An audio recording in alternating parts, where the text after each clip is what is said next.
Good evening, good evening. This is Elle LaShawn, the ADHD cutie. I am here doing an interview with Miss Jane Brobbey, CEO and founder of JB Solutions for Education, mother of two, wife, and her youngest son, who is 21, has autism. Now, I know that's different from what I usually talk about, but a lot of times you all know that ADHD and autism are intertwined. They run together a lot.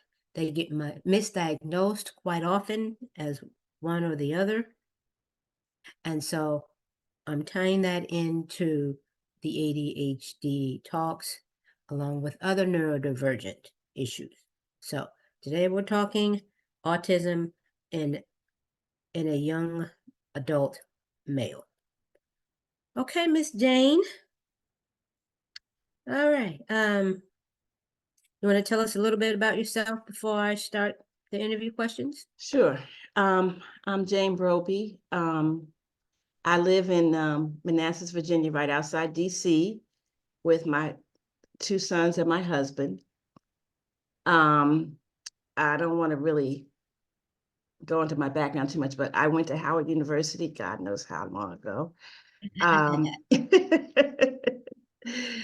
finished back up there in 1986. I got a bachelor's in business administration. I was into computers, programming computers, but I decided I didn't like that.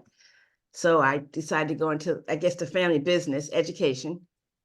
And I got my master's from Trinity University in Washington, D.C. I think it was like 1995. I taught for a long time. And then I had my two children, and my second son was diagnosed with autism in 2004. Okay. And I had a daycare at the time, but I couldn't, I really couldn't take care of him and do the daycare at the same time.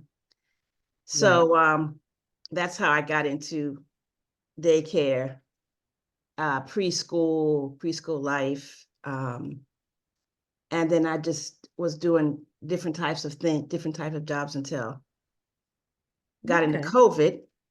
And that's when I started this business, JB Solutions for Education. Okay. Now you're CEO and founder. Now, what exactly do you do at Right. Okay. So JB Solutions for Education was founded out of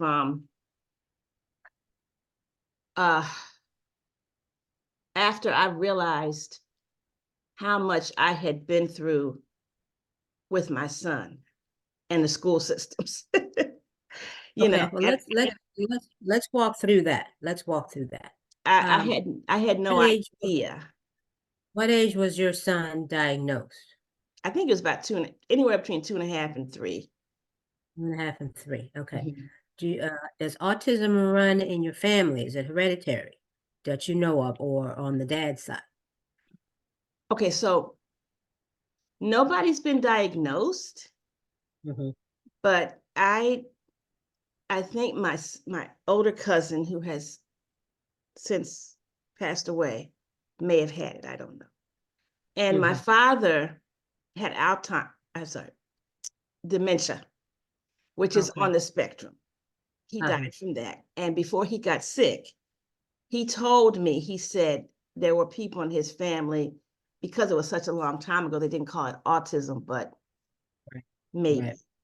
And I had a pediatrician tell me that it is hereditary and it comes through the father's line to the mother, to the child. I know there's a big controversy. A lot of people feel it comes from vaccines. But I have an older son who had all his vaccines and he had none of these issues. So I really think that in my personal I think it was hereditary. Okay. Speaking of vaccines, have you received any type of helpful resources from his primary doctor? What do you mean by resources? Resources to help you with his autism, especially like when he was younger and as he was growing up. Did the doctor offer any resources as far as where to get him any kind of assistance? Did he offer suggestions as far as maybe he needs this kind of therapy or that kind of therapy, or anything along those lines?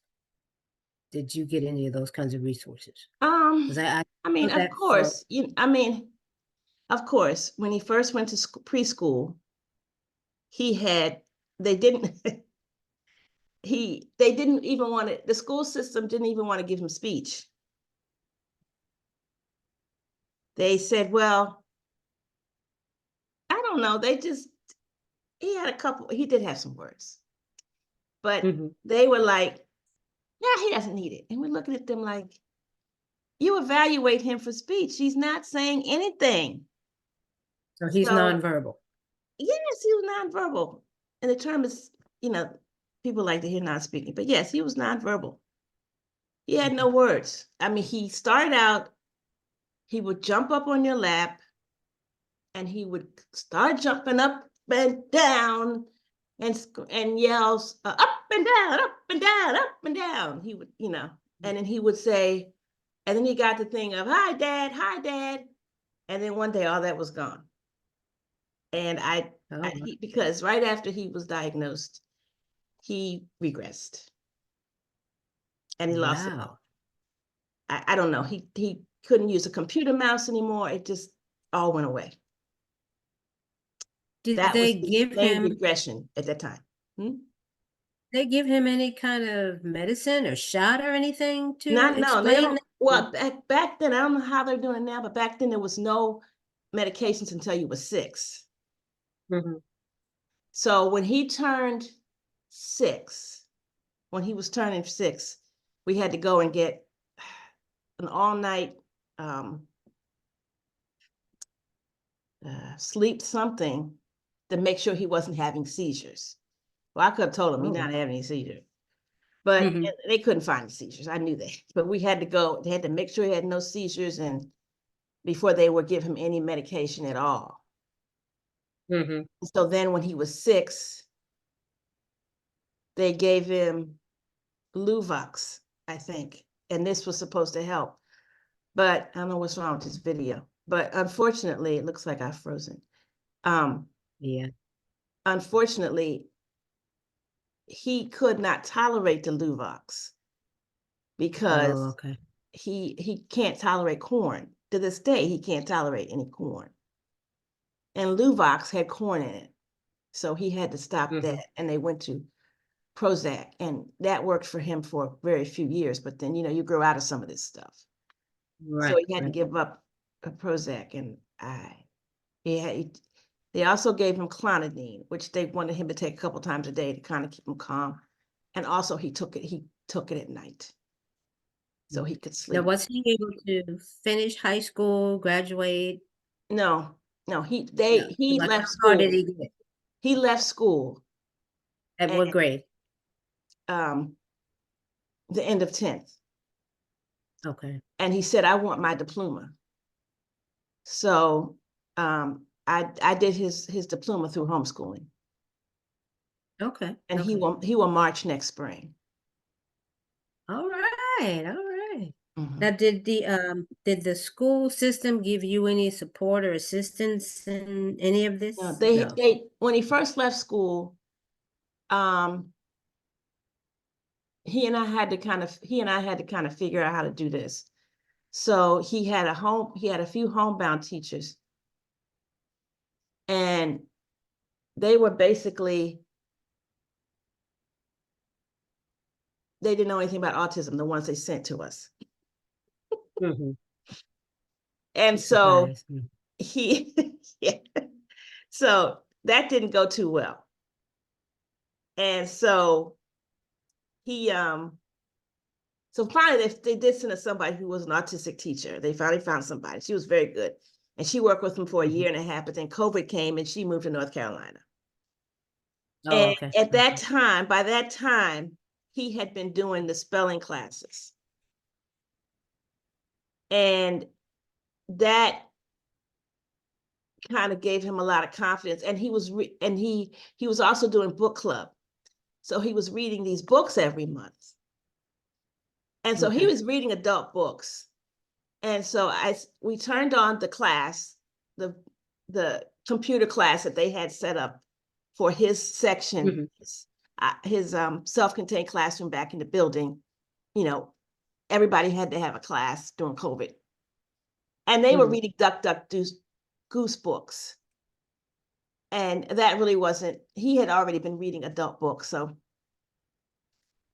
What grade was that? 11th grade. At And 11th grade, they were reading Duck, Duck, Goose? Oh my God. yeah. Wow. And so it was like, I said, oh my goodness, what am I going to do? What am I going to teach him? What is he going to do all this time?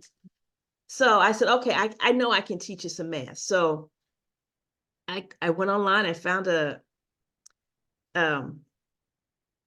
test, a placement test. And he was really upset because his math scores were like 3rd grade.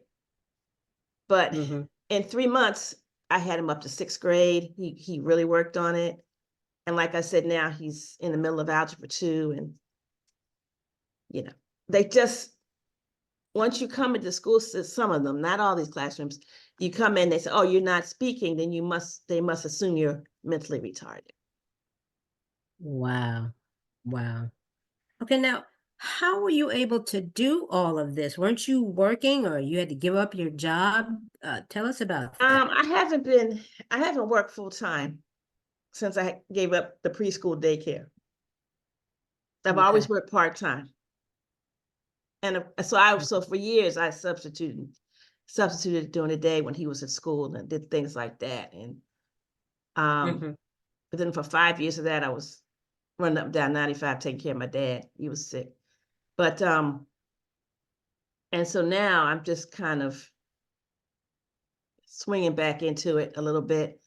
I've started this JB Solutions for Education, trying to help other parents from falling into these loopholes. Absolutely. Absolutely. Oh my God. 'Cause, I mean, I remember the headache it was trying to get the school to help with my son, and he only had a 504. I could never get him an IEP. They kept denying him an IEP. And I can't imagine what you're going through when clearly your son needs one and they're trying to act like, And the you know, it thing is, just, he went through, he had a homebound teacher for 2 years. And you look on his transcript and it's blank as if he did nothing. what? Okay, now the homebound, is that covered under the public school system? Yeah, that's when they send a teacher a Wow. couple times a week and they work with you and give you homework and, do all these things. And so, but because he was taking these classes through the spelling world or the letterboarding world, he was able to kind of he's been able to bring himself up, catch up, not catch up. He catch up, he caught up academically, not where he should have been, but he was able to catch up and Right. learn a lot through those classes. They taught a lot. Mhm. Yeah, that's what kind of really helped a Did lot. Now, did they ever straighten out his grades that were I missing? I I never went to fight them. I'll be honest, I didn't fight them. I didn't realize it until this year, when I was working on his the grades he had gotten, because we've taken all kinds of classes online, and he's taken. Can you hear me? Yes. Okay, he's taken just regular classes that he needed. He just finished a writing class. He had an A in that. He's done history. He's done science. And see, in the homeschooling world, only thing you really have to focus on is math, writing, and reading. Mhm. Those are the things they really want to, those are the grades they want to see. The other Okay. things should basically be for fun, museums, projects, stuff like that. Yeah, I've always said that they took all the fun out of school and education. I was like, it's so boring now. That my son used to say that all the time. I'm bored, I'm bored, I'm bored. I'm like, how could you be bored? How could you be bored? And then as I talked to the teachers and saw what they were working on, I'm like, oh, okay. Yeah, this is kind of boring. Yeah, because Even the even PE now is boring. the pressure is on the testing. The testing. The And testing, even yes. when I was teaching, because I taught for 10 years in the public school system, even when I was teaching and doing interesting things, I got a lot of criticism for it. Wow. Did you teach regular students or you taught special I ed or had both? inclusion classrooms Oh, okay. Okay. because that's the thing. These inclusion classrooms, which are supposed to be are really just set up to save the school system's money. They're Yeah. So okay. for people who don't know, tell us what that means when you say inclusion classroom. Okay, so I have a regular classroom, and then I have 4 or 5 kids who might be learning disabled or LD. So some other certified teacher comes in and pulls them out to supposedly gives them skills. She takes them another Okay. room. Now, some schools, the person just stays in the room, which is better, I think. Mm-hmm. Because when you do pullouts, and she's running she's running back and forth to 2 classrooms. So how can she really give these kids the support? And then they feel their self-esteem is low because Because they're being pulled out and they're being singled pulled out out and they feel and singled isolated. out. Yeah. Those are the ones I did. And let me think. Now, I've also substituted some schools where the child might be in a wheelchair Mm-hmm. and that he might be in a regular classroom. Mm-hmm. I've done those type of rooms too. Um, and those, but then you have to watch out for bullying. Yeah. you know, Yes. Yes. Yes.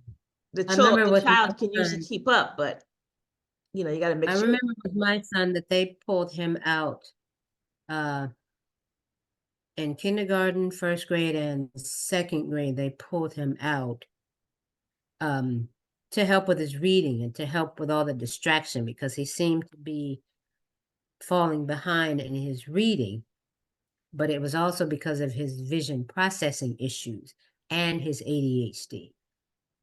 And it helped him tremendously when they put him in smaller groups. They would pull him out of the class and put him in smaller groups, and they would read. That helped him tremendously. Now, at that age, of course, he's too young to say if it was damaging to his self-esteem, but he seemed to like being in a smaller classroom. So I think in some instances it does help, and in other instances, like you said, it can definitely do damage to the self-esteem. Yeah, I mean, because I don't know how many hours your son was pulled away, but the 2 years I taught 5th grade in Mhm. Fairfax County, Virginia, I had an inclusion classroom, and the Mhm. kids that had LD were pulled out. And she had my classroom, and then she had the other 5th grade classroom. When you And say LD, you're talking about learning disabilities, right? that's what it was For called. Right. yeah, for people who don't Because, know, just letting you right, I'm know. sorry, because they were a little bit slow, a little bit behind, Mhm. and they had been identified and they needed the extra support, which I agree, they did need the extra support. Absolutely. Absolutely, yes. But these particular, and it's 5th grade, hormones are racing everywhere. They didn't like it. They felt isolated. I mean, they felt singled out. Okay. Yes. Now, the other thing that happened that was a bad experience for me there was I had at least 3 or 4 students in 5th grade who were reading the same books my older son was in kindergarten. That's how far behind they were. And they had not been identified as anything. And they had been in that same school since preschool. And the principal didn't care. And she was not very happy with me writing, referral things. Get these children some help. And the parents were weren't really real educated, so they really didn't know too much. Didn't know. They didn't know, yeah. And yeah. here they And all these years, no help. Unfortunately, the grade, reading a system, kindergartner's book.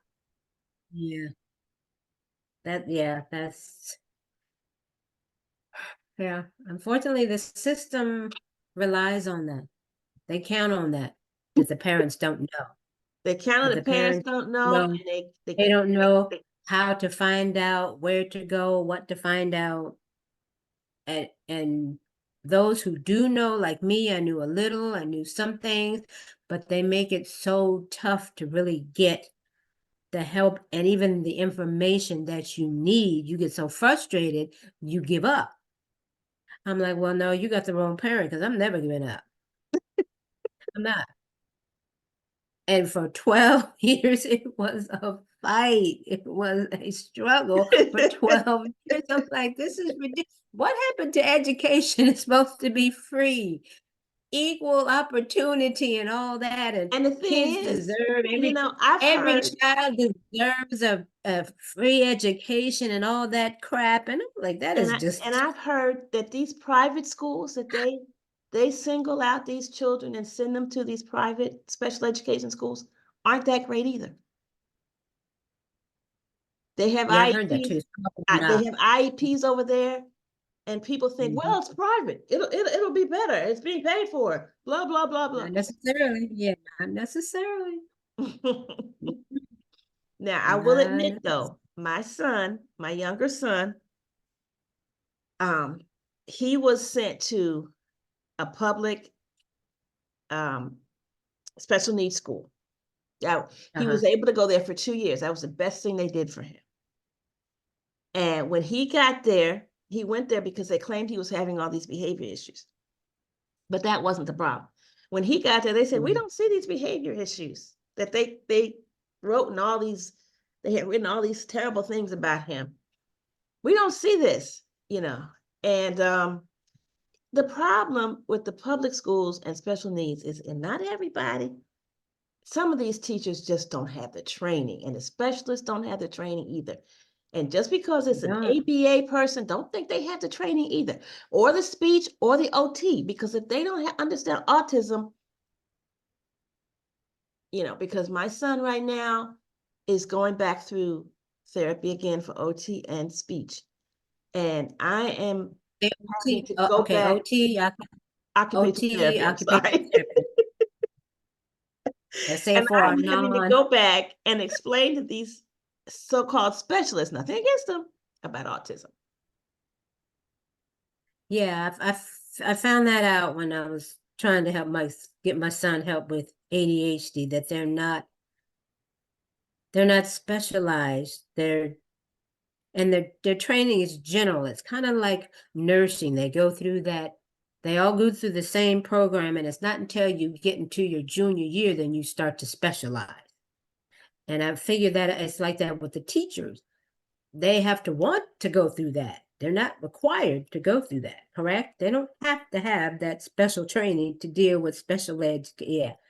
And then I also found out that when they say special education department, not every school has a special education department.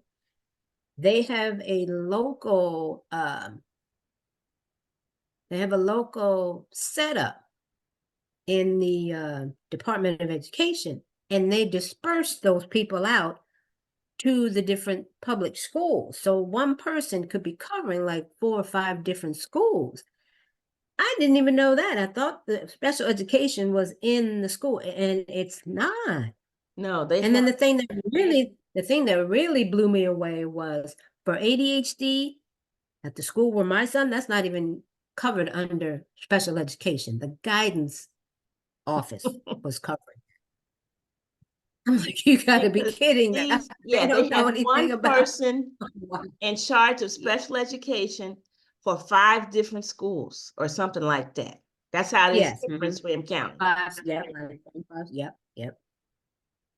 And Yep. then they had a Wow. person, at least on the high school level, who was a special education person.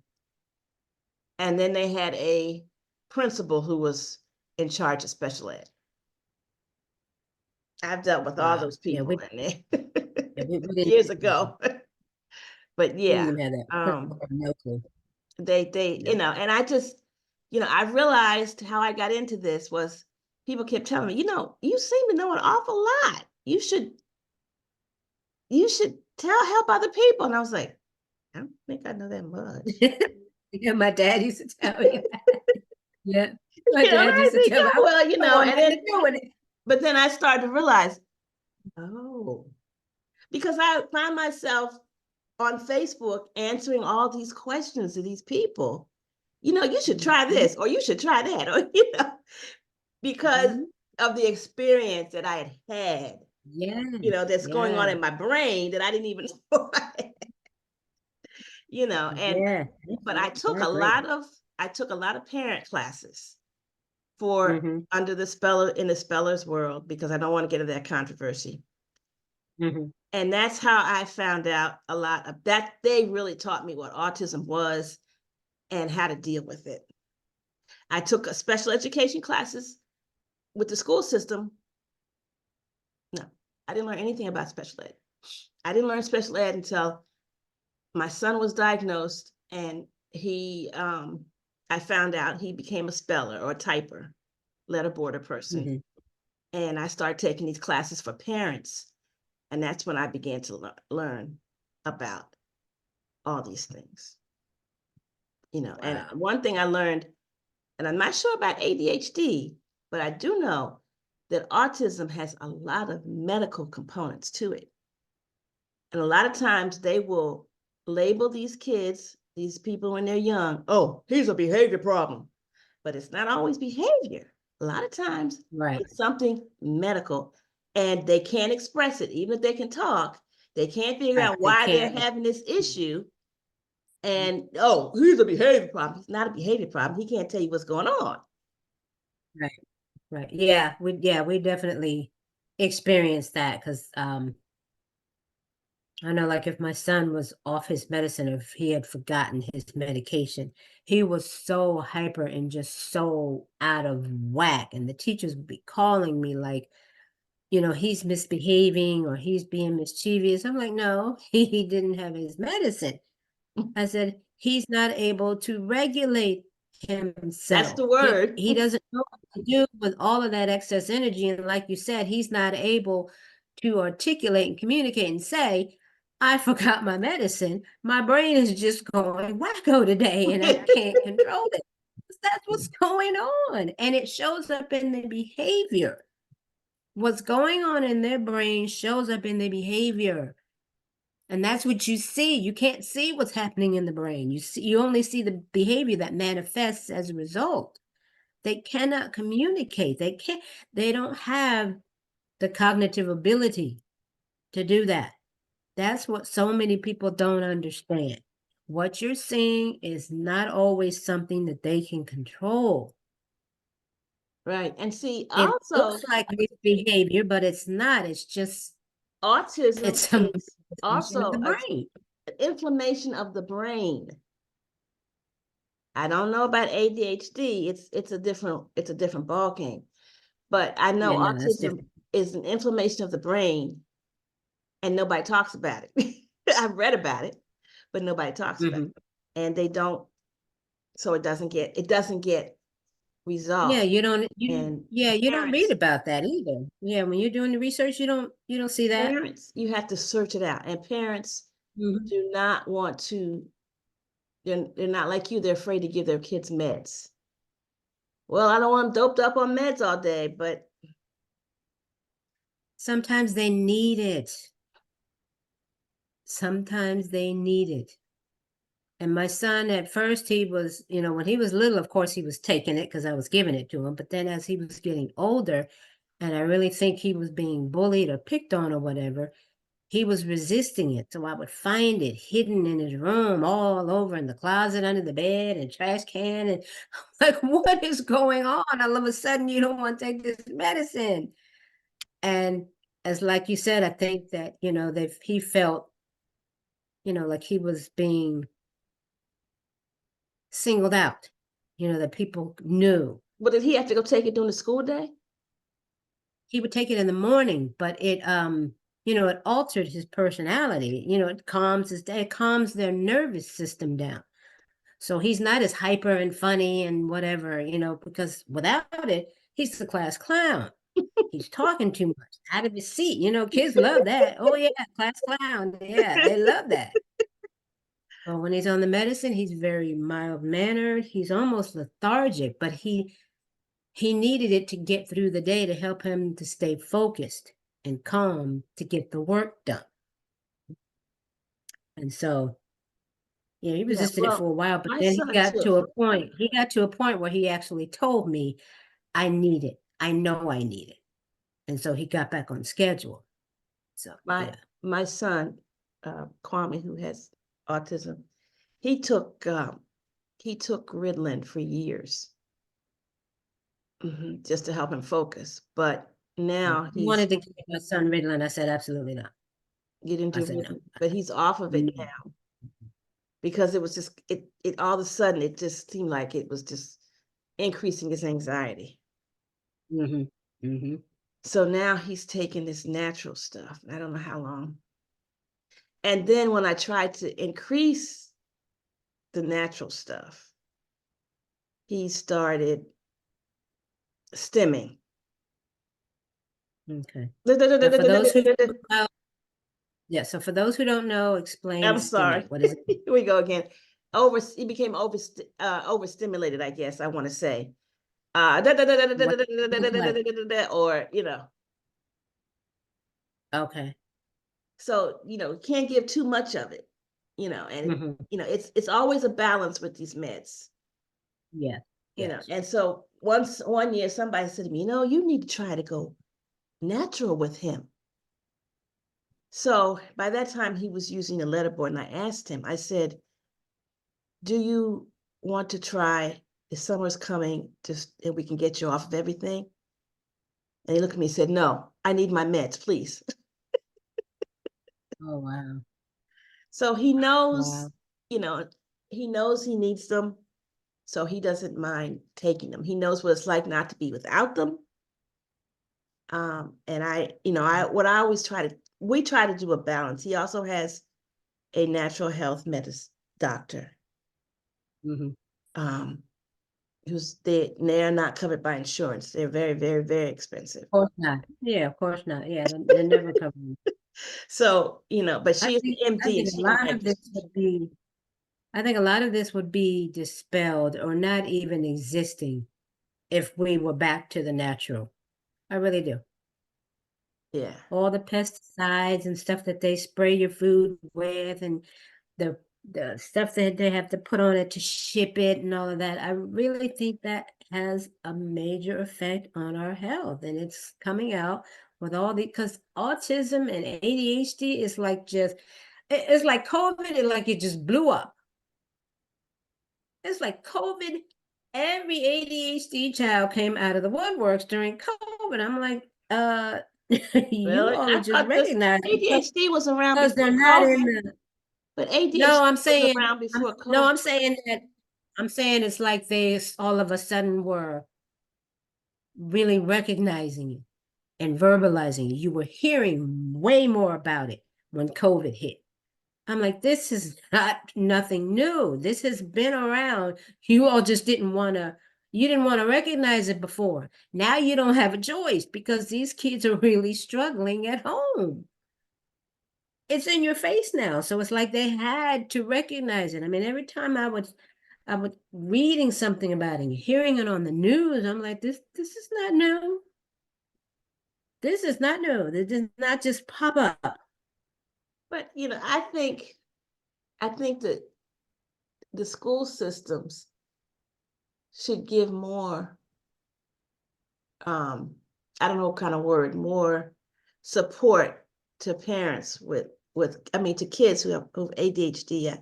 I've known, can you hear me? Because the video Yes. is going crazy over here. Yeah, I can I've see. known I can.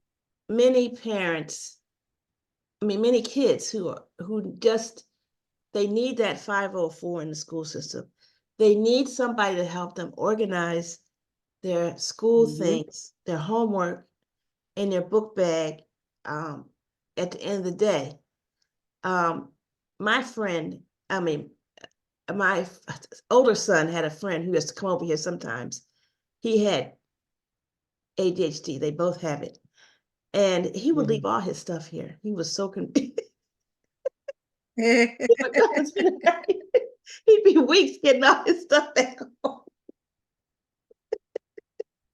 He couldn't find it. I mean, it was just scattered. What really used to get me in the school system is that they didn't really understand ADHD, especially when it came to transitioning, like from middle school to high school and from high school to they just did not get it, or either they just didn't want to.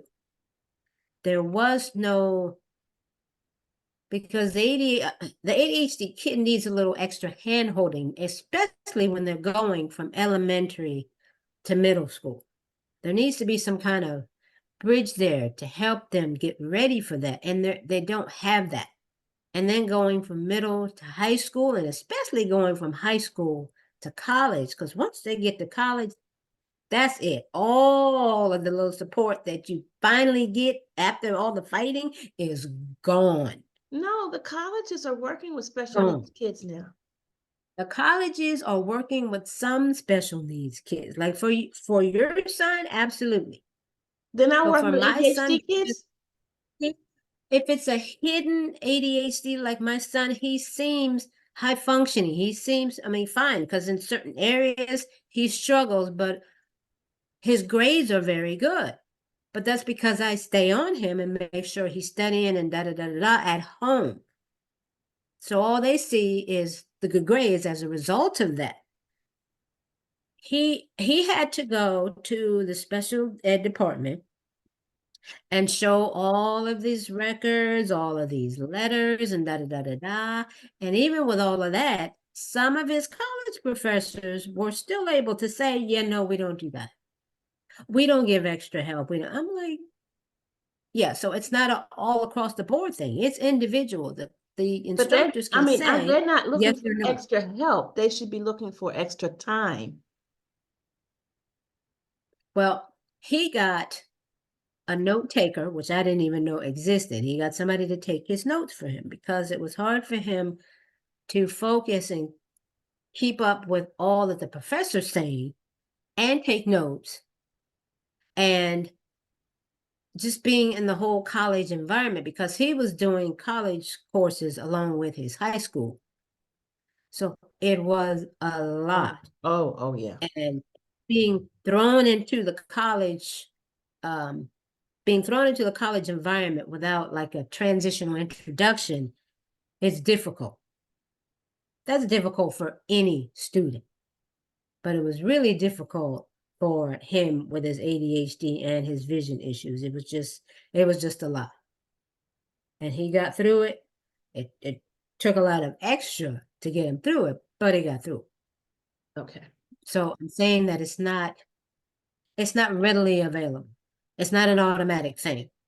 Because autistic people, autistic adults, who you see on TV in June, May and June, who got all these degrees and stuff, they have communication partners. They have people who help them.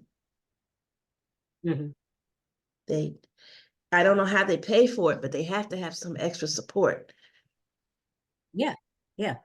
They have to have some Yeah. extra support. And it's not always that they don't talk, but it may be just, you go into a room and it's 50 people in there and the professor's talking at the front of the room and you just can't, like you said, it's just difficult. And it's not that you can't cognitively understand what's being taught. It's that it's just overwhelming. Too much. Yeah. Too much all at once. Yes. And so you take a communication partner and they take notes for you, or you take the class online. And that's how they have gotten, and that's how, and they should, I mean, the professor, I guess, I don't know if you have to just talk to them or not. I mean, if you're sitting in a Zoom class, it's two of you, I guess you'd have to, why are there two of you in that box, in that video? But and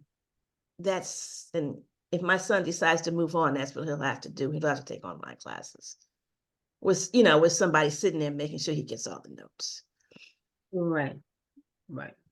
But yeah, I ended up getting my son a executive function skills coach, and she helped him tremendously. I've heard of that. Tremendously, yeah. I had never heard of that until I took my son to Johns Hopkins to get him reevaluated. And they told me to get him an executive function skills coach, and they were very specific. They said not a tutor, not a mentor, an executive function skills coach. Does insurance cover that? Of course not. Of course. I'm going to look into that. Maybe that's a good idea. Yeah. Because I know that's a big deal. Yeah, those executive functioning skills, because we don't think about it, That's a big part of what and a lot of people don't understand. You're not naturally born with them. We learn them as we learn in school. They are developing as we learn certain things in school, in our environment, at home, and whatever. And for a a child with neurodivergent issues, there is a break in that. It's underdeveloped, or there's a break in it for whatever reason. Trauma to the head, even childhood trauma can cause a decrease in their executive function skills. So they have to be taught. Those skills have to be taught at whatever age that child or even adult is. Those skills have to be taught and reintroduced because they're lacking, they're missing. That's not the child's fault. That it just has to be taught. I mean, they can be taught, and a lot of people don't understand it. A lot of people don't even. I had never heard of the term executive function skills again until I took him to Johns Hopkins. I learned so much at Johns Hopkins, and by that time he was end of 10th grade. Like all this stuff I needed to know way back then. I was like, how come nobody in these IEP meetings ever mentioned IEP? It's executive functions. Nobody in the 5 meetings ever. They'll just tell you, well, your child's got all these behavior problems and blah, blah, blah, blah, blah. Yeah, nobody ever said a word about executive function skills. I'm like, wow. And then once I found out about it and started doing my research, I was like, now all this really makes sense now. Now this really makes sense. I'm like, because, you can help. I know what to do. I can help him with this. It's going to take time. It takes repetition. But there is some help, something that, they can do about it. Yeah, you see, that's another problem we have down here in the state of Virginia is resources. You asked me about resources from the doctors. Well, that was 20-something years ago. And at the time, autism was just coming around. Yeah. And there wasn't much resources. We did pay a lot of money to what they called Defeat Autism Now doctors. We drove all around Maryland, DC, and saw all these different doctors, and But the problem here, my son is considered an adult, and he needs a DD waiver, developmentally And what does that mean? delayed waiver, developmentally delayed waiver for adults. One of the politicians is saying there's 15,000 people on it. The waiting list, sorry. Yes, the waiting. They, and we're having to fight to get him that waiver so that he could get then, because that's the gold standard of the waivers in the whole state of Virginia. And then he could get someone to pay for, he could get some government money to pay for an executive functioning coach. Well, can he get Social Security benefits? Someone had told me about getting Social Security benefits. Yeah, he does. He does. He gets Social Security. He gets Social Security, but he could use something like that. But I'm just saying, I'd never thought about it before, but it's very difficult to get on that waiver list, that waiver. There is a very good day program for young adults who are on the autism spectrum in Fairfax County, but you have to have this DD waiver. Otherwise, it costs $75 a day for 4 hours, and they want you to bring a caretaker with you, a communication partner. See, there's always some.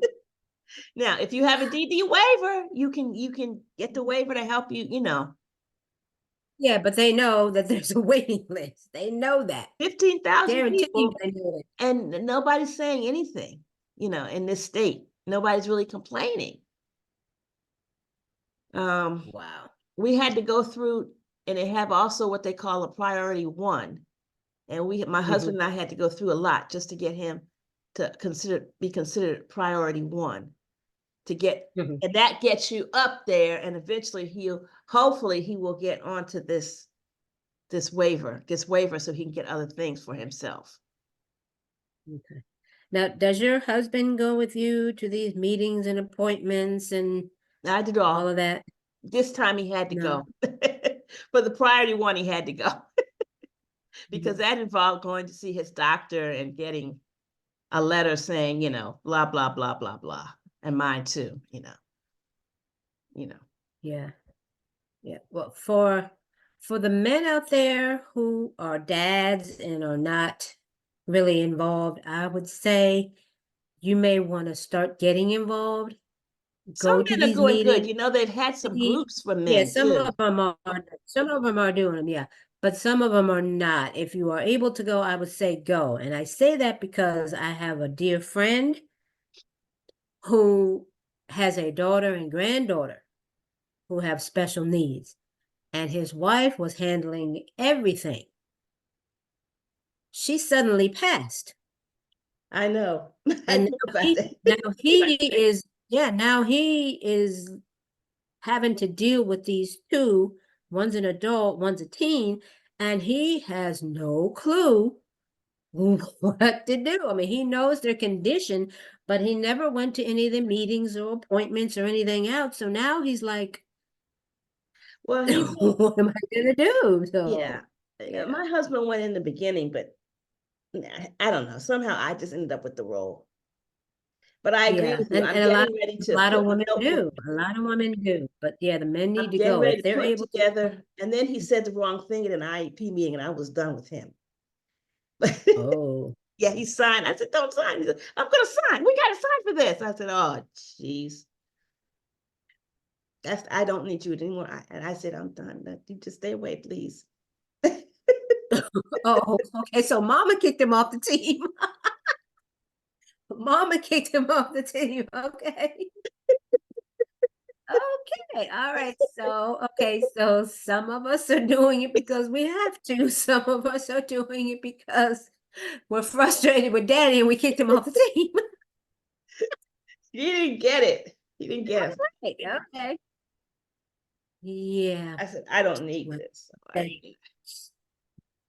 All right. So Yeah. Let me see this. So now, for you, as far as you as a woman, what are you doing for self-care? Are you doing anything for self-care? Because I know you are all consuming when it comes to having to take care of this adult child. Well, What are you that's doing for one Jane? reason I've been trying to get him into a day home. He does have an attendant who takes him places. Mhm. You know, she took him, and so that kind of, but it's not as, but Does right she now, take him all day or just for a few hours, or how does that work? it depends on what he needs. She can't, I mean, I don't want disasters at the doctor's office, so I've been doing that myself. She took him a day for a haircut. When he was doing ABA 3 days a week and stuff, she was taking him there. What's ABA? I'm sorry. Applied behavior analysis. That's something autistic people do, autistic We're gonna adults. fire Jane, y'all. We're gonna fire Jane after this meeting. I get all these acronyms in my head. Explain the alphabets, Jane. Explain the alphabet. And he has a therapist. She takes him there. She'll take, she takes him places because he doesn't have much to do during the day. For myself, I have people I talk to on the phone, like yourself. I have certain things I do. I hang out in the stores a lot. I don't always buy stuff, but Just to get away. yeah, I do a Change of lot of environment. I stay up sometimes watching comedy shows just so I can get some laughs. Laugh. um yeah, I take him around a lot. I do consider myself lucky when it comes to him and his behavior because I am able to move around with him. It could be worse than it was. It's better than it used to be. And I give a lot of credit to, unfortunately, his homeopathic MD or doctor, medical doctor over in Maryland, who has helped a lot with the prescriptions. And I think, because that has helped to calm him down. He's going through a medical change now, but it's helped a lot. Also, him being able to communicate to me has helped a lot because otherwise I wouldn't get anything done if You wouldn't I know. couldn't. Yeah, if I couldn't take him, I wouldn't have my sanity if I wasn't able to take him around. And also, working, I have my tutoring is part of my business. So I'm doing that a lot. 3 days a week, I'm doing that. So that gets me out of the house and doing stuff. And Now I know a lot of moms deal with guilt and shame and they feel it as a punishment. Do you feel any of that, or did you feel any of that? when I go out, I have a group of friends, autistic moms I go out with when we can find time. The guilt, yeah, I mean, because I have some guilt because they keep shoving this Tylenol thing at us. And my son was leaning on my sciatic nerve for 6 months, and I was in a lot of pain. Wow. So I did what the doctors told me to do. Now they're saying it caused his autism. I mean, and I think the lawyers are just trying to get money. Yeah. Yeah. But every time Wow. I see it on Facebook or TV, I start to, that kind of guilt, and but I do, I have some sort of faith, and I realized that it was it's just fate, FATE. It's not really anybody's fault. Right. I It's not a certainly punishment. It's not no, fault. because Yeah. I was healthier with him than I was with my older son. And my older son had all his vaccines. They keep saying, "Oh, it was vaccines," but they did all these tests. They did tests overseas, and the anti-vaxxers did tests, and finally came back and said, "We can't find any evidence." But I do have friends who have children with autism, and they insist that it's vaccines. And I said, okay, whatever. But I don't agree, because I think it's, for our family anyway, I believe it's genetic. And I hope, I'm sort of hoping that my older son will decide to adopt. Yeah. Autism is hereditary, and I think a lot of people who want to blame it on the vaccines, they don't want to accept that. They just, they can't. They don't want to, they can't. I have a friend, Because just like ADHD, there's a stigmatism with that. her son has more issues than my son. He's a runner. What is it now? When you say runner, what does that mean?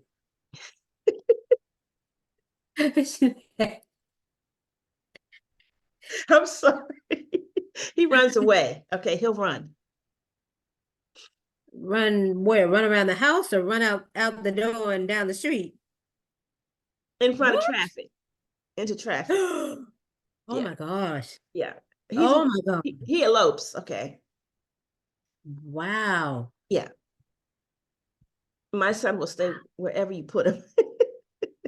Stay here and wait. Is your son, has he ever been combative? Because I've seen some autistic kids who are like beating the crap out of their parents. No. Wow. Has he ever like put holes in the walls and punched the Both wall? my sons did that. We have one hole. He beats up couches. That's pretty good for 22 years. One hole. We had to, we have to, for a few years, we had to replace all the couches in the family room. When he was first diagnosed, and he would have an ear infection, he would bite. And we didn't know what to do, so we bit him back.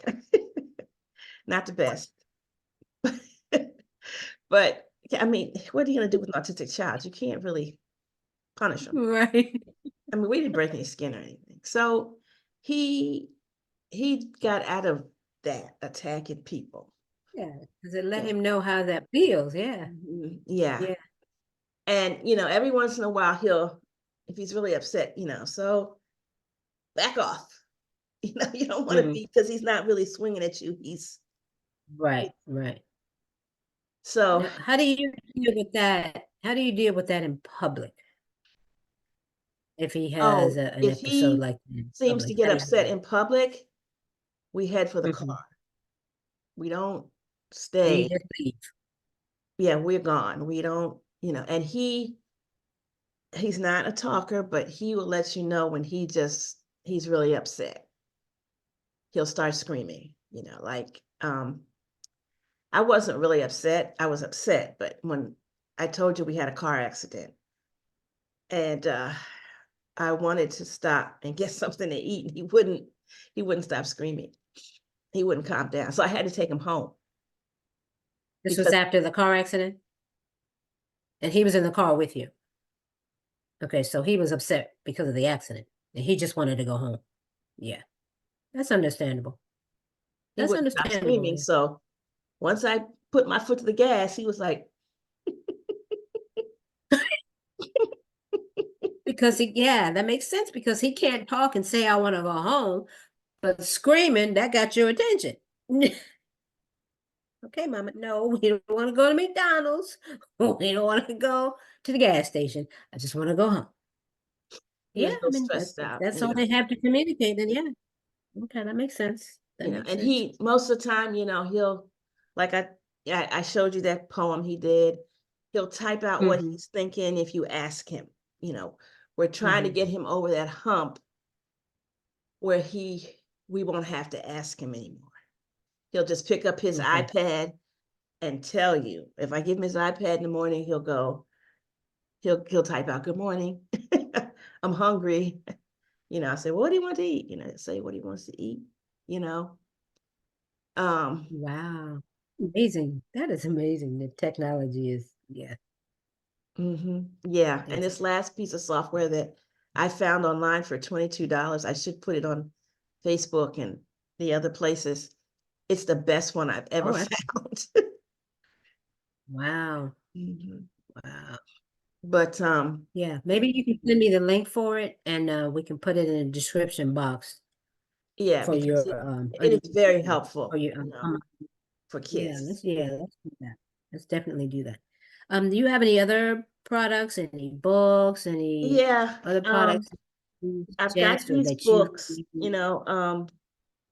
so I didn't get to, so when we got into COVID, and one of my friends said, I said, he wants his diploma. I don't know what to do, because he Mhm. said he didn't want to sit for the GED. And I couldn't see us going through all them tests. So she said, do you think he can do the work? I said, yes, I think he can do the work. She said, well, teach him at home. So I joined HDSLD or whatever. I don't know what the acronym for that thing is. Uh, but it's a national legal homeschooling association.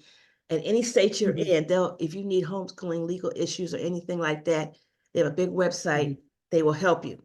So I joined them, and they told me what to do, and I found software, and he will sit and listen to videos. So that was perfect for him. Yeah, videos are very good. Yeah, Some because kids they can can't do them. see. Some people can't tolerate them though, but that was something that worked for him. And he and I worked Wow. through the test questions or whatever. And Mhm. so I took her advice and did that. And then this is the book I came up with. Um, Oh, okay, no more school bus. Hold it up a little bit. Okay, no more school bus. Homeschooling made easy. Okay. All right. So where can we find that? this book is on Amazon. It's $20. Okay. Mhm. And I have these two ebooks, which you and I were talking about. Um, this one, I just printed them out. Okay, they're electronic. This one is about Good. preparing yourself for an IEP. IEP meeting. It's Okay. it's free, Oh, and it just talks about what to do I wish before you get inside that room. that is very beneficial to any parent who is watching with an autistic child, ADHD child, any of you. If your child has an IEP or think they need one, definitely get this book. You heard her say it's free. Very, very valuable information in that book. I wish that was around when my son was in school. I would have definitely gotten that. And Very valuable information. this one is what to do after you get in the meeting. Okay, this is for sale. This is $10. Okay, we're going down Common just a little mistake. bit. Okay, right. Common mistakes parents make during IEP meetings. Mm-hmm. Okay, also a very good resource. Mm-hmm. Very good resource. Yeah, if you've got links for those, please send them to me, and we'll put them in the description box Okay, and under this. I'm going to be doing videos, some kind of class starting in January about how to set up a communication system for your child if they're nonverbal, like my son has Oh, developed. excellent. Um, Excellent. because these classes, when you go to these practitioners, it's expensive. Mm-hmm. And so Mm-hmm. insurance is not going to cover it. But No. it is my belief that some of these behavior problems excuse me, inside these classrooms would be alleviated if the kids could say what was going on with them. Even if they could just say to the teacher, I got a headache, call my mom. I'm sick, call my mom. Mm-hmm. Or I need Mm-hmm. some space. Can I go sit here in the corner for a while? Just something.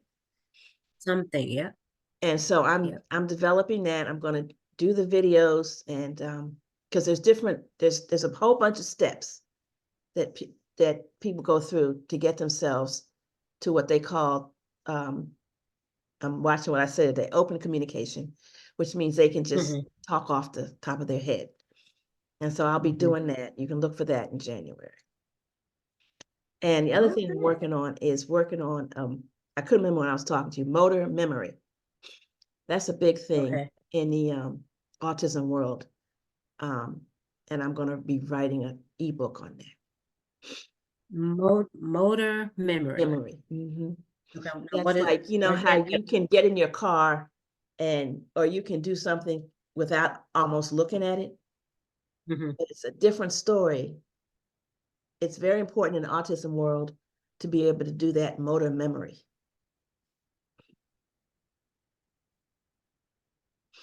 So I'm going to be Okay, writing we about got that. your, so you got 3 books.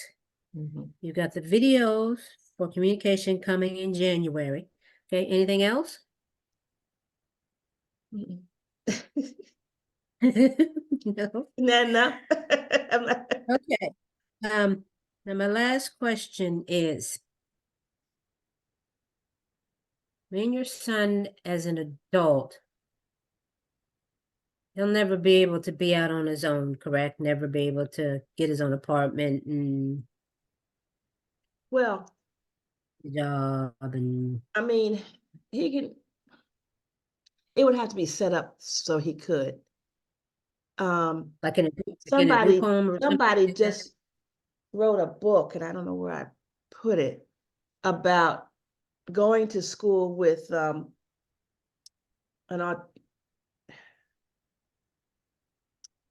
a device, an AC device, alternative communication device. I got to remember all these acronyms. An AC device, alternative communication device.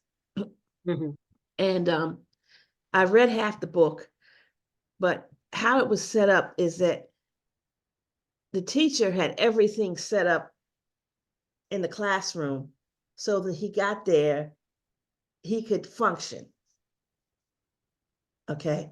So for my son to live on his own, somebody would have to, I think, would have to do that.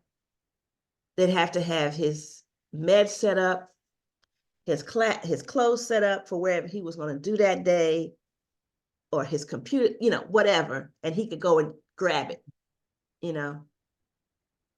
Okay. Like right now, he can dress himself. He can feed himself. He doesn't do his meds because we haven't figured that out yet. But Mhm. Okay. Now, God forbid if something ever happened to you, who would step in and do all that for him? it would have to be his brother and my husband. Yeah. And so right now I'm starting to think about setting up a notebook to try to explain all this stuff. Mm-hmm. Because, I mean, you could have somebody come in from the outside, but it'll be hard because they don't know him. Yeah, and he doesn't know them. Yeah, and so if something happened for them 3 of us, it would be hard.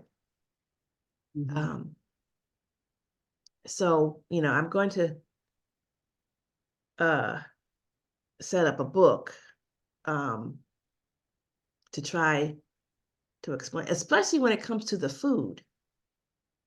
Mm-hmm. That's a big issue because he cannot tolerate corn, and when he eats corn, he becomes very hyperactive. Wow.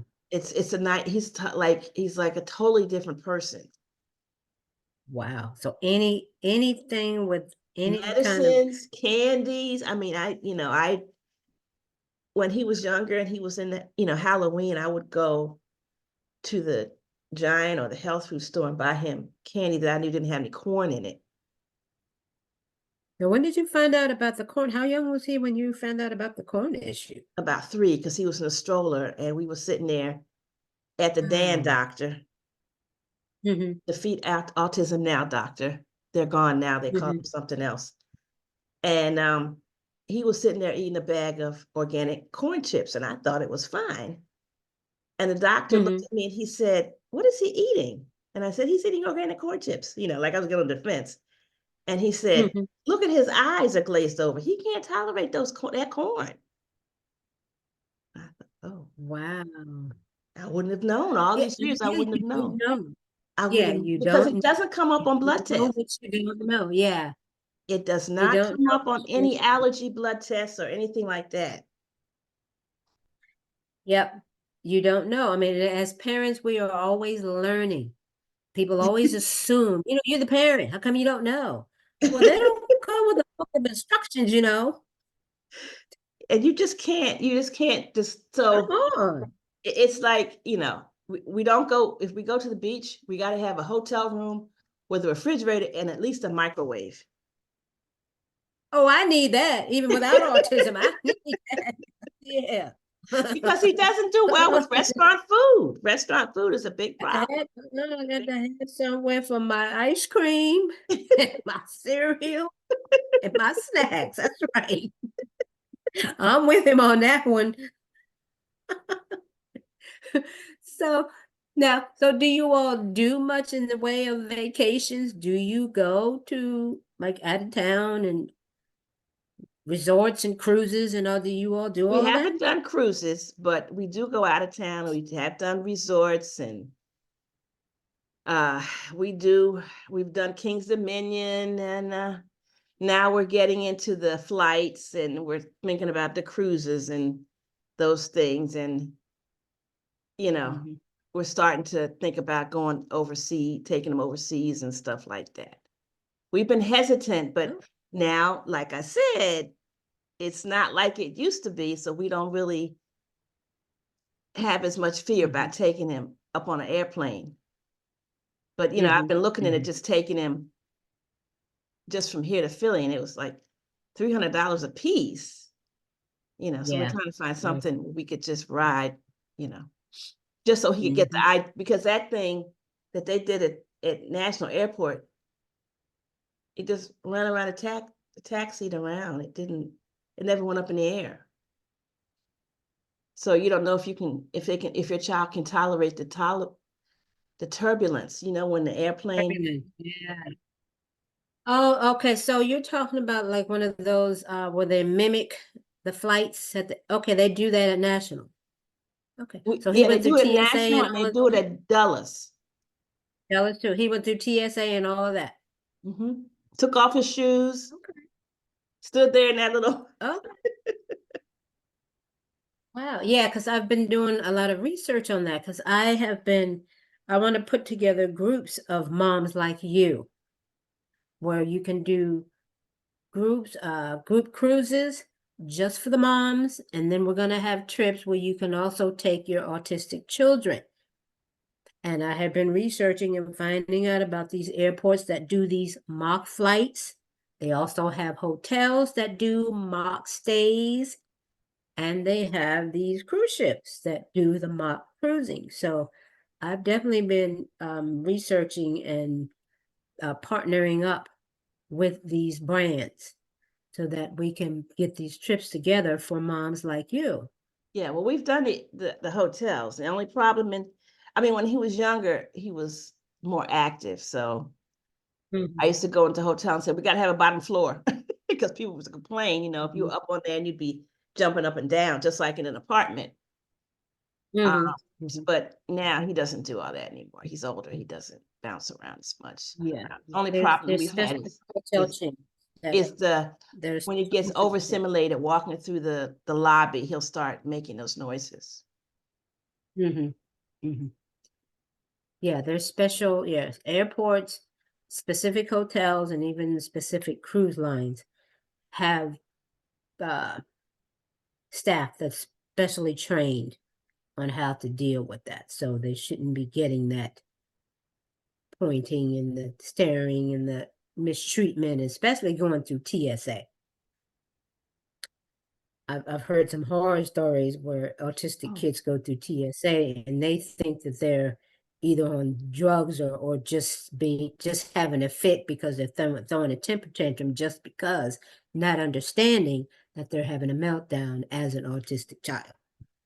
Well, And let me tell you, they treat them like I criminals. don't know who the children were on that simulation flight, but some of them hmm were crying. hmm Some of them were Wow. screaming. And I was like, oh my God. Wow. Yeah, I've seen YouTube videos, I've read articles that flying can be really, really trying for an autistic child. There's actually a family who has a YouTube channel and they travel a lot with their child, and she still has serious issues with flying.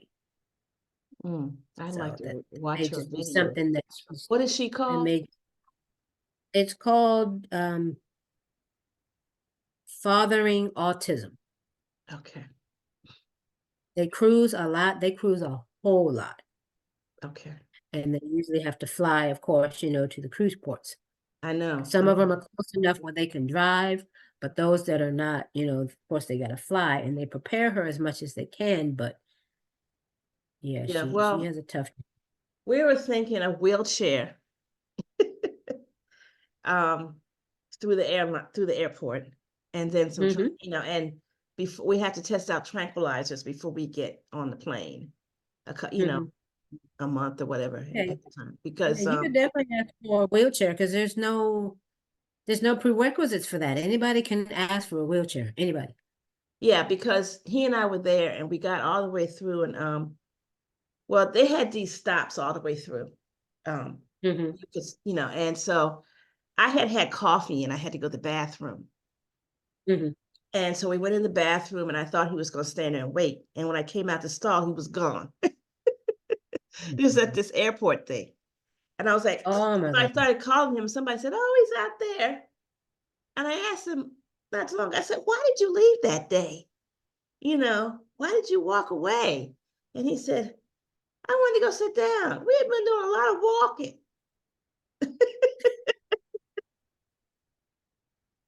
He's right about that. And he was, and I went out, he He was is right headed right about for the that. chairs where they had one of their things, because they had these things all through the airport for you. And he was headed right Okay. there to those chairs. Man said he was tired. Tired, mama. Need a break. Maybe some snacks, some juice, and a chair, and some oxygen. I was like, because I'm not used to him doing that. He usually will stay, wherever I put him. But that day those airports are long Tired. places. And National is Oh my not God. big. Yeah. Dulles is a big airport, but National's not Dulles big. is huge. Yeah. And he has never Now been to Chicago on him.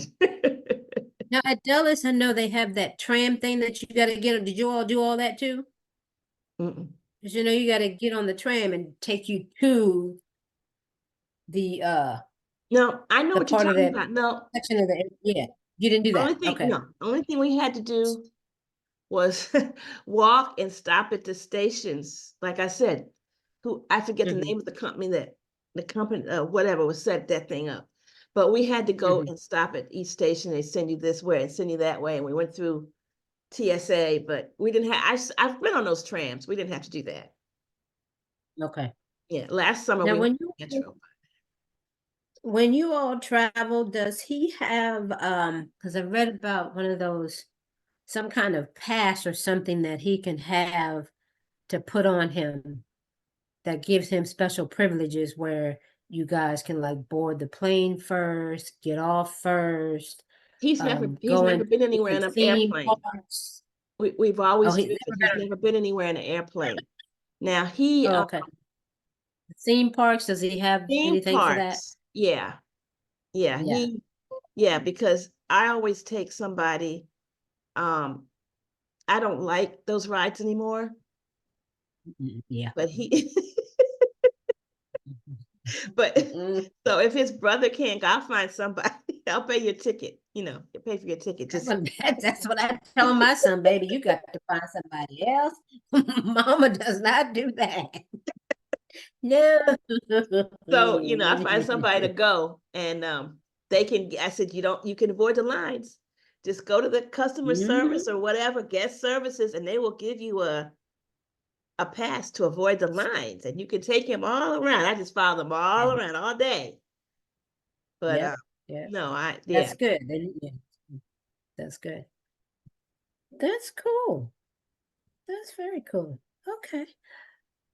All right. So yeah, so for any families out there who are thinking about traveling with their autistic child, like I said, I have groups that I'm setting up for that. Please we're reach gonna out to see that me, online. adhq@gmail.com. I'll put a link in the description box where you can email or call me. and we can set up some groups so you all can travel together. Or if you have a group of your own, we can set that up as well. So you're going to, are you going to have, how is this going to start? Are you going to do Zoom meetings like this, or?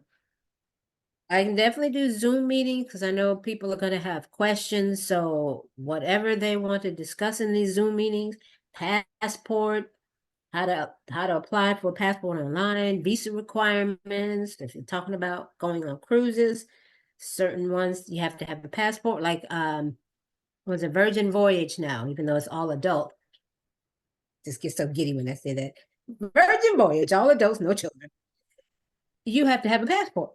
It's not an option. It's not you can ride on the ship and just Well, don't that's get off because at the. I thought that's You because have to have it's a probably passport. going to, it's going overseas or somewhere, someplace.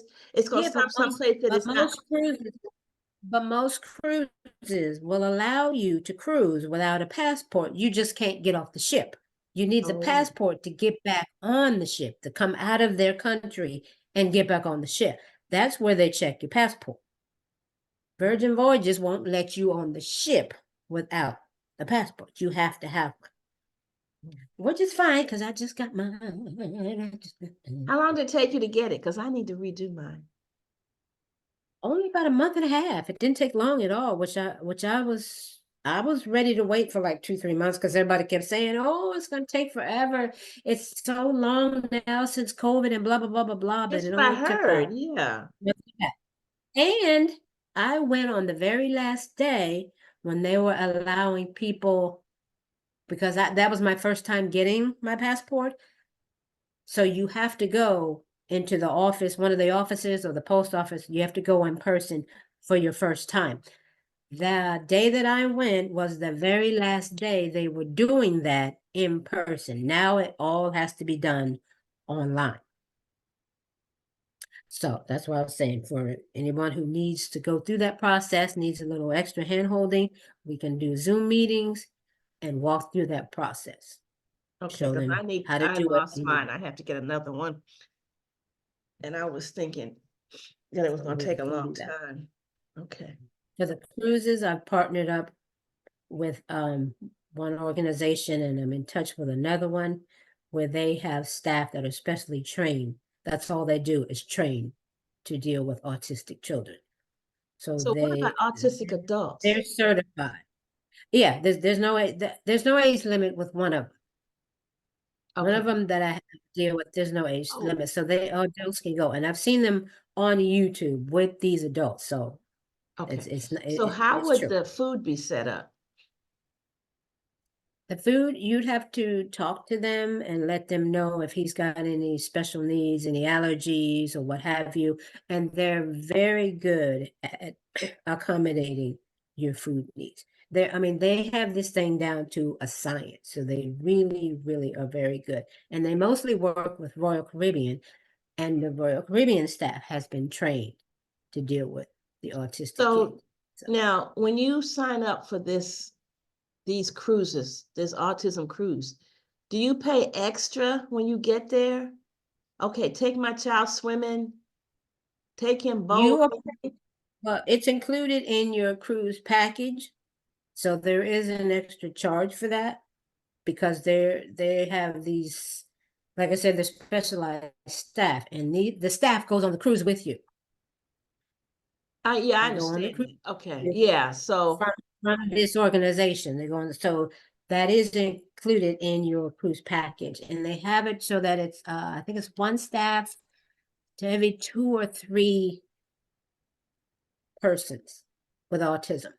But you can also have one-on-one just for your child if you want. There's an extra charge for that, but you can request that if you want that one nah, person only for your child. You can have that. he won't need all that.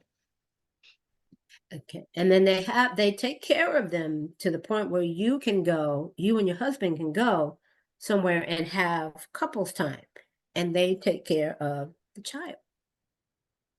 Yeah, it's a phenomenal program that they have set up. So if anybody wants any additional information on that, I will leave my contact information in the description box, and We can set up a Zoom meeting like this. We can even have a group So Zoom if you all are you want. going to be sponsoring these cruises? You said you're going to set up groups. I'm going to be the organizer. Because I no longer have my child here and he's not autistic, I would have to appoint a group leader like you to go on these cruises with the groups. I mean, I will go if I have to, but if there's another mom who's willing to be the group leader, I don't have to go. Okay. So, I see what you're doing. Okay. All right. mhm. And this is for next summer?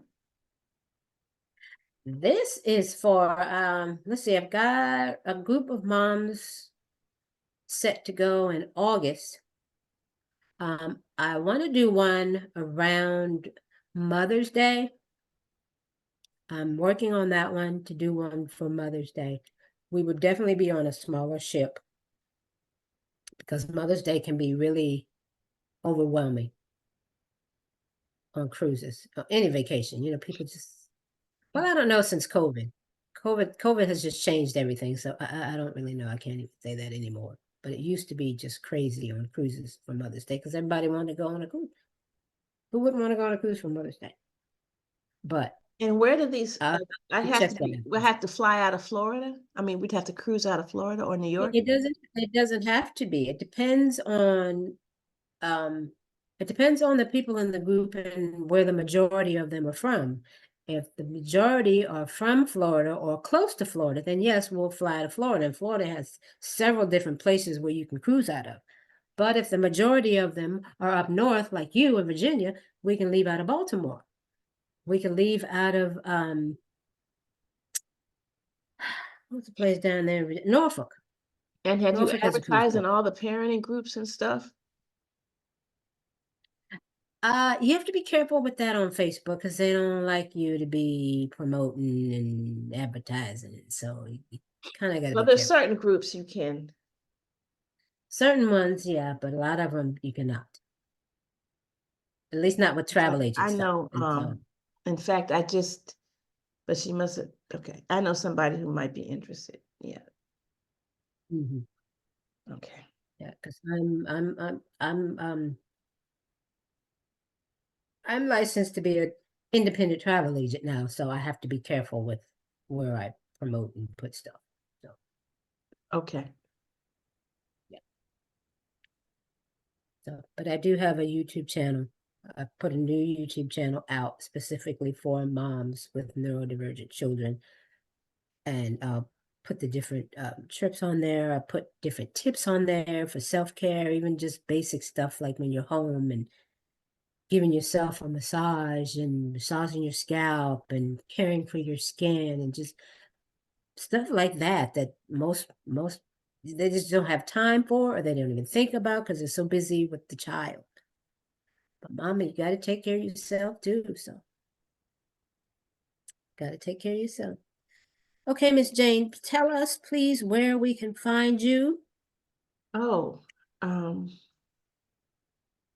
hold on a And second. I'll put all your links down in the description box. Are you on Facebook?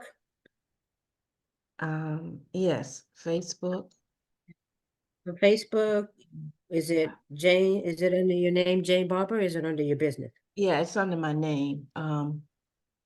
Jane I Barber? can't stop the Okay. recording to find the, No, no, no. You just tell me what it is, and I'll put the links okay, I'll send it to when you. I post it. Oh, yeah, you can Yeah, I'll send me the send link. you the link. Okay, Facebook, and then you have your website, right? Yeah, that's what I'm talking about. I wanted to give you my website. I'll send you the link. Your website.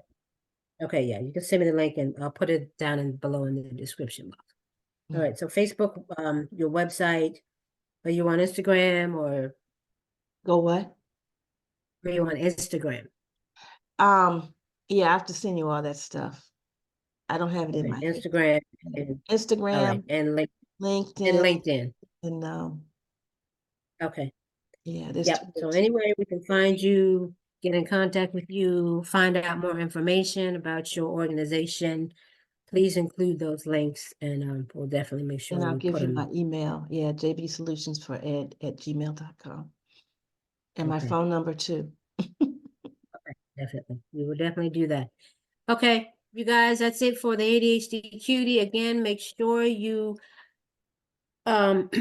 get Miss Jane's books. Whether you're homeschooling, you need help with communication, definitely get those books. Definitely get those IEP help too. Yeah. Yes, the And IEP help too. I yeah. wish those books were around when my son was in school. I would have gotten all of them. I would Definitely have get those. Absolutely. That's what I needed. That's what I needed. Yeah. I reached out to an organization called Rights Law. I don't know if you've heard of them, Rights Law, WRIGHT. Yeah, I actually ended up reaching out to them because I couldn't find anybody, with our beautiful mocha latte skin Yeah. to reach out to. So, well, back when our children were younger, it was very hard. There was no Facebook. yeah, no There Facebook, was no, no there was none of that Facebook. social media stuff. They Yeah, had none of that. no, they had the school system here had set up an email for parents, and we could get on and get our questions answered. Well, people started getting on there and complaining about teachers, so they took that down. Of course. Of course. All right, Miss Jane, it was an absolute pleasure talking with you. Thank you so much. We will definitely have a follow-up, and so we can keep up with your son's progress and see what he's doing, how you're doing, your self-care. Yeah, I'm gonna keep saying that. Your self-care, yeah. And I'm gonna get you on one of these cruises. Don't think I'm playing. I'm gonna get you on one of these cruises. Okay, everybody, thank you so much for tuning in. Have a good week. Thank you. Bye-bye. How do you stop?